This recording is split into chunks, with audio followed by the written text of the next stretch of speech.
पश्चिम बंगाल में पिछले 24 घंटों के दौरान 2184 नए कोरोना संक्रमित मरीज मिले हैं और 53 लोगों की मौत हुई है। कोरोना से मौत पर मुआवजे की मांग के लिए सुप्रीम कोर्ट में जो अर्जी दाखिल की गई थी उस पर केंद्र सरकार ने हलफनामा दाखिल करते वक्त तो अहम बातें कही हैं। पहली बात यह कि केंद्र सरकार हर कोरोना मौत पर परिजनों को 4-4 लाख रुपए का मुआवजा नहीं दे सकती, क्योंकि ऐसा करने पर SDRF का फंड खत्म होने की आशंका है। अब सोमवार को अगली सुनवाई होगी। दूसरी अहम बात यह है कि जितने भी कोरोना मरीजों की मौत हुई है सबको कोविड डेथ माना जाएगा। साथ ही साथ तय नियमों को सख्ती से पालन नहीं करने वाले डॉक्टर्स के खिलाफ सख्त एक्शन की बात कही गई है। मतलब कि अगर किसी शख्स को कोई और गंभीर बीमारी भी थी और उस बीच उसको कोरोना संक्रमण हुआ फिर उसकी मौत हुई तो उसे कोविड से हुई मौत ही माना जाएगा। पश्चिम बंगाल की राजधानी कोलकाता में पंजाब के 2 गैंगस्टर के एनकाउंटर के बाद अब 2 बांग्लादेशी नागरिकों की गिरफ्तारी से हड़कंप मच गया है। इनकी गिरफ्तारी विधाननगर के लेकटाउन थाना क्षेत्र से हुई है। इनके पास से आधार कार्ड बरामद हुए हैं। इनका बैंक अकाउंट भी खुल चुका है। दोनों बंगाल के दमकल मंत्री सुजीत बोस के मकान के पास ही लंबे अरसे से रह रहे थे। गिरफ्तार किए गए दोनों बांग्लादेशी नागरिक हिंदू नाम से लेकटाउन स्थित श्रीभूमि में रह रहे थे। शनिवार की देर रात गश्त पर निकले पुलिस अधिकारियों को इन पर संदेह हुआ। दोनों से जब पहचान पत्र मांगा गया तो इन्होंने आधार कार्ड दिया। गश्ती दल संदेह के आधार पर इन्हें लेकटाउन थाना ले गई और वहां तफ्तीश की तो इन्होंने बताया कि ये लोग बांग्लादेशी नागरिक हैं। इनमें से एक ने अपना नाम आराफुल इस्लाम और दूसरे ने मनीगाजी बताया। जांच के दौरान पुलिस को पता चला कि इनका आधार कार्ड फर्जी है। गिरफ्तार दोनों बांग्लादेशी नागरिकों से पुलिस पूछताछ करने में जुटी है। ये लोग किस मकसद से भारत आए, कब भारत आए और कैसे इन्होंने फर्जी आधार कार्ड के आधार पर बैंक में खाता खोल लिया, पुलिस जानकारी जुटाने में लगी है। लेकटाउन थाना की पुलिस ने बांग्लादेशी नागरिकों आराफुल इस्लाम और मनीगाजी को रविवार को विधाननगर महकमा अदालत में पेश किया। बंगाल में फर्जीवाड़ा का एक अनोखा घटना सामने आया है। लगभग 11 साल पहले की बहुचर्चित ज्ञानेश्वरी एक्सप्रेस दुर्घटना को लेकर एक सनसनीखेज मामला सामने आया है। दुर्घटना में मृत घोषित किए गए कोलकाता के अमिताभ चौधरी और उसके पिता को जोराबागान इलाके से CBI ने जिंदा पकड़ लिया है। खास बात यह है कि दुर्घटना के बाद अमिताभ के परिवार को 4 लाख की वित्तीय मदद और उनकी बहन को रेलवे में नौकरी मिली थी। बता दें कि लगभग 11 साल पहले 26 मई 2010 को ज्ञानेश्वरी एक्सप्रेस हादसे में करीब 150 लोगों की मौत हो गई थी। रेलवे ने मृतकों के परिवारों को आर्थिक मुआवजा और सरकारी नौकरी दी थी। नियम के अनुसार मृतक का मृत्यु प्रमाण पत्र जमा देना होता है। आरोपी अमिताभ ने डेथ सर्टिफिकेट और DNA रिपोर्ट में फर्जीवाड़ा किया था। दक्षिण पूर्व रेलवे की ओर से दी गई जानकारी में बताया गया है कि कुछ दिनों पहले ही अमिताभ के जिंदा होने की जानकारी विजिलेंस को मिली थी, जिसके बाद CBI के पास उनकी शिकायत दर्ज कराई गई थी। शनिवार को अमिताभ और उसके पिता मिहिर चौधरी को CBI अपने दफ्तर में ले आई थी, जहां दोनों से पूछताछ के बाद घटना का खुलासा हुआ है। खास बात यह है कि दुर्घटना के बाद कई लोगों की पहचान नहीं हो सकी थी। इसके बाद DNA जांच की गई थी, जिसमें भी कथित तौर पर अमिताभ की मौत की पुष्टि हुई थी। इसलिए सवाल खड़े हो रहे हैं। DNA रिपोर्ट असली या नकली, इसलिए जांच की जा रही है। इसके अलावा रेलवे और अन्य सरकारी विभागों के अधिकारी इसमें मिले हुए हैं या नहीं, इसकी भी जाँच की जा रही है। CBI का अनुमान है कि इसके पीछे एक बड़ा गिरोह काम कर रहा है। जब इस तरह के फर्जी दस्तावेज जमा किए जाते हैं तो वे आमतौर पर जांच के दौरान पकड़े जाते हैं। तो वे पहले क्यों नहीं पकड़े गए? लेकिन क्या इस पूरी घटना में कोई रेलवे अधिकारी भी शामिल है? CBI इसकी जांच कर रही है। मालदा के कालियाचक में सामूहिक हत्या के मामले का रहस्य गहरा गया है। पुलिस को आशंका है कि सामूहिक हत्या कोई मामूली अपराध नहीं है, बल्कि इसके रहस्य आतंकवाद से जुड़े होने की आशंका है।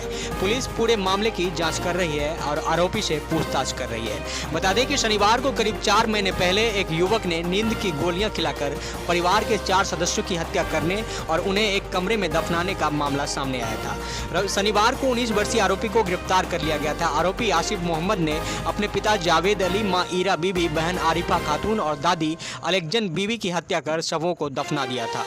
शनिवार की रात आसिफ के घर से 7 mm की पिस्टल, 10 मैगजीन और 64 राउंड गोला बरामद किया गया। पुलिस सूत्रों के मुताबिक यहाँ एक बड़ा रैकेट चल रहा था जो अंतर्राष्ट्रीय क्षेत्र में साइबर अपराध, हैकिंग, बिटकॉइन चक्र से जुड़ा है। इसके अलावा पुलिस अन्य अपराधों और यहाँ तक कि आतंकवादियों की संलिप्तता की संभावना से भी इनकार नहीं कर रही है। आरोपी घर से एक टेलीविजन सेट, फोन, CCTV कैमरे और एक लैपटॉप सहित कई लाख रुपए और इलेक्ट्रॉनिक गैजेट्स बरामद किए गए थे। पुलिस का अनुमान है कि इस घटना के तार आतंकवाद से जुड़े रहने की आशंका है। पुलिस को आसिफ या उसके दोस्त साबिर अली महफूज शेख से पूछताछ करने पर जो सूचना मिली थी उसमें काफ़ी अंतर है। साथ ही उसकी पिछली आपराधिक प्रवृत्ति भी सामने आई है। इससे पहले आसिफ ने खुद का अपहरण कर पिता से 2.5 लाख रुपए की फिरौती ली थी और इन दोस्तों ने इसमें सहयोग किया। बाद में हुए विभिन्न अपराधों और साइबर अपराधों में भी शामिल थे। पश्चिम बंगाल सरकार कोविड-19 की तीसरी संभावित लहर और कोरोना के डेल्टा वेरिएंट से निपटने की तैयारियों के मद्देनजर अस्पतालों में महिलाओं के लिए बेड आवंटित करने की योजना बना रही है।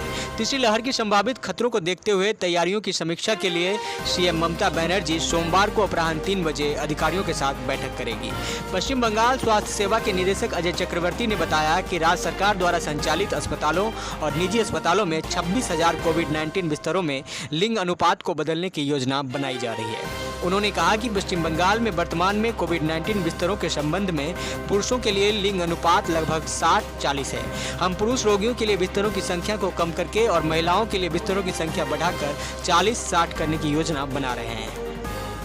अजय चक्रवर्ती ने कहा कि महामारी शुरू होने के बाद ये वयस्कों की तुलना में बच्चों को भर्ती कराने की दर कम रही, लेकिन दूसरी लहर के दौरान संख्या बढ़ गई और डॉक्टरों तथा वैज्ञानिकों की चेतावनी को देखते हुए अनुमान है कि आगामी महीने में इनकी संख्या में दोगुनी वृद्धि होगी।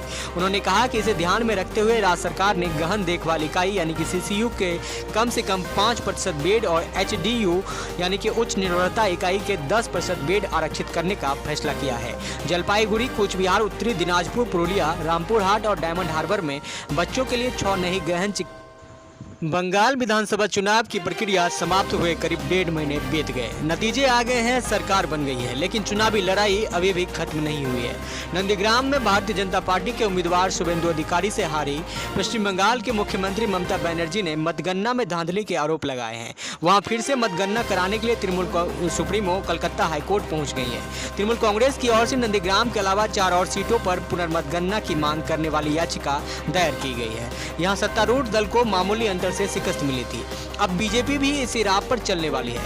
तृणमूल ने 5 सीटों पर रिकाउंटिंग की मांग की है तो बीजेपी 50 सीटों पर फिर से मतगणना कराने की मांग कोर्ट से कर सकती है। पश्चिम बंगाल के बीजेपी अध्यक्ष दिलीप घोष ने कहा कि कई ऐसी सीटें हैं जहां भाजपा को महज 2 से 3 हजार वोटों से मात मिली है। अगर वहां पुनर्मतगणना हो तो भाजपा की जीत संभव है। तृणमूल कांग्रेस की 5 बनाम भाजपा की 50 सीटों की दोबारा गिनती की मांग को लेकर भाजपा अदालत का दरवाजा खटखटा सकती है।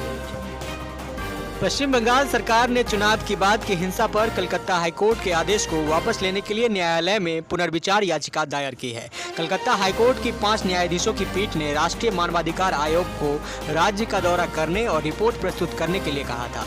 पुनर्विचार याचिका की सुनवाई कल होने की संभावना है। बता दें कि चुनाव के बाद हिंसा को लेकर 18 जून को 5 सदस्यीय बेंच में यह आदेश जारी किया गया था।